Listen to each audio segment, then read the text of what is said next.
Hey, and welcome to George Orwell's 1984 in Hearts of Iron 4, the mod, the Redux. It's everything you could want and more packaged into one amazing Hearts of Iron 4 mod that stands triumphant above all the other Hearts of Iron 4 mods. It beats them all out easily. It's literally 1984, you could say. It's kinda sucks. But anyways, I'm happy you joined me today, all you very beautiful and cute viewers, because today we're going to be playing in 1980, so it's not quite literally 1984, but we're kind of getting there. Oh no, this is the weird version. So yeah, today we're going to be playing as Oceania, led by Big Brother. He's more of the mortal figurehead of the state, not really the true leader, I wouldn't say, but our capital is in Denver. We're at peace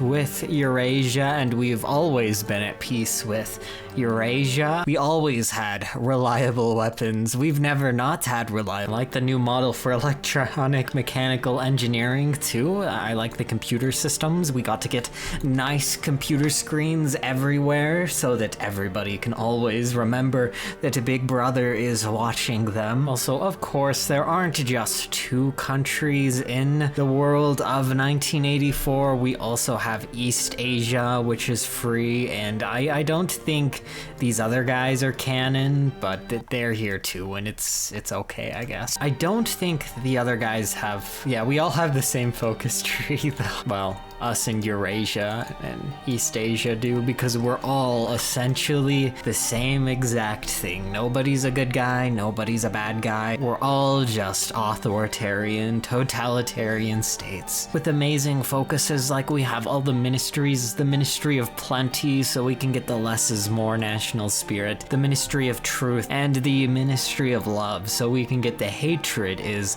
love national spirit. Last time I played this mod was a very long time ago, and I messed up and I capitulated Eurasia, and I think East Asia too, which is kind of against the point of this entire thing. We want to have perpetual war that creates stability for us. I just didn't understand. Here's what happens. All-out war will start on January 1st, 1984. Disputed zone nations will create their own factions at 75% world tension. Okay, great. I hate how Eurasia owns Iceland and the Faroe Islands. It doesn't seem like they need to own those to ensure stability, so we'll at least take those over. And I say they own Iceland and the Faroe Islands, but they definitely don't own Iceland and the Faroe Islands. Well, I don't really know how this works. I'm kind of bad at this.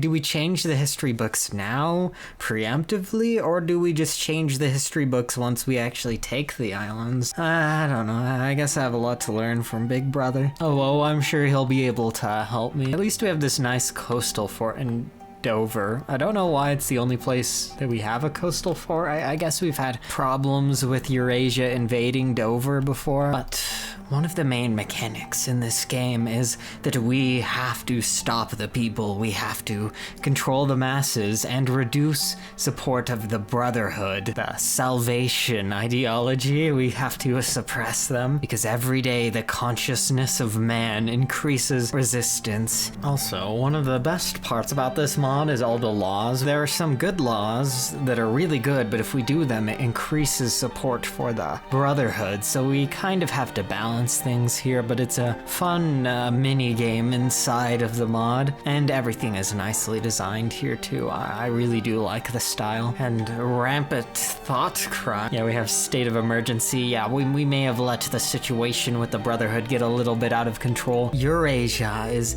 improving relations with us. That's so nice. We've always been friends with... So we're now doing victory goods to modify our less is more modifier by 15% more, so we will have no consumer goods at all, really. Then we can maybe move on to the Ministry of Peace and start getting some peace technologies. And here it is, the Brotherhood Uprising. When we play the 1984 mod, it might seem like we're going to play as a totalitarian society, but we are going to fight against Oceania. We are going to change the meaning of 1984 so that when someone says the dreadful words 1984, they will be talking about freedom, about liberation. Because the ghost of Cairo, the viper of Saigon, and most importantly, us here, Emmanuel, leader of Free Oceania, we will topple the authoritarian governments. No more will we be at war with anybody. Right now our capital is in Los Angeles, but this is a very, very messy civil war. So here we are. I've made 3 theaters. We have first here Africa, which is a weird theater to have so many divisions in, but it's not too big of a deal. We'll just secure it as fast as possible and then move them to somewhere more important. We then have America, which is probably the most important theater. It's where the most victory points and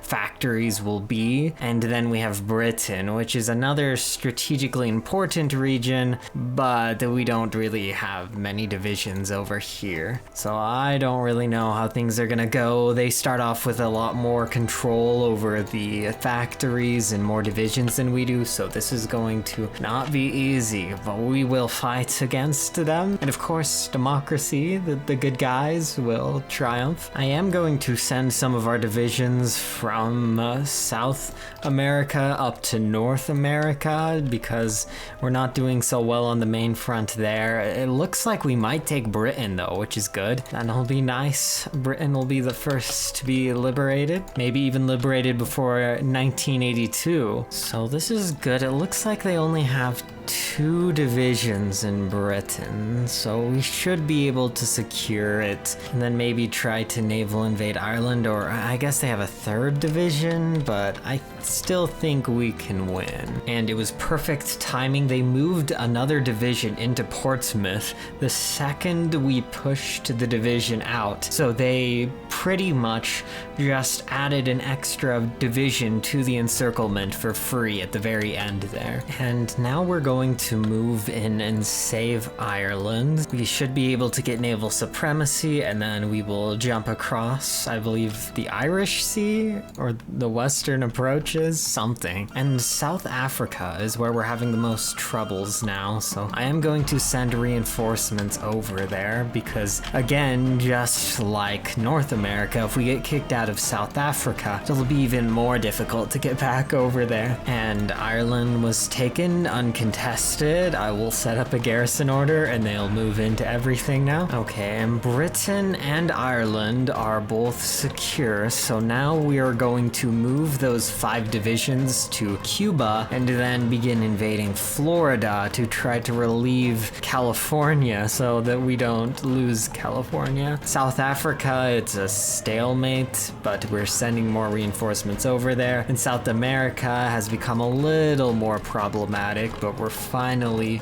clearing some stuff up. And as expected, we got mostly pushed out of California, but I'm falling back, and we will hopefully hold on to San Francisco. We're gonna retreat out of this port near Portland, hopefully. Okay, yeah, we got out, and we'll hold Alaska, and we have 10 new divisions in Los Angeles, which, yes, we did take back. They got a little distracted with the Florida and Mexico thing, so we were able to battle plan a little bit in California. I think we should be able to win it with those 10 new divisions. We're still having issues in South America, but besides that, we're doing okay. Oh, and South Africa is terrible, but at least they declared war on Free Africa, so now we're getting some help. And I decided to let Free Africa take out Oceania in Africa. That's been a much easier strategy, and now we can send our entire army over to Florida. And if we take this port, these 4 divisions here will be encircled. A 5th is already encircled here. Elsewhere, we're kind of stalling. In Mexico, they have enough divisions to keep us at bay. But in Florida, we are moving with little resistance. Okay,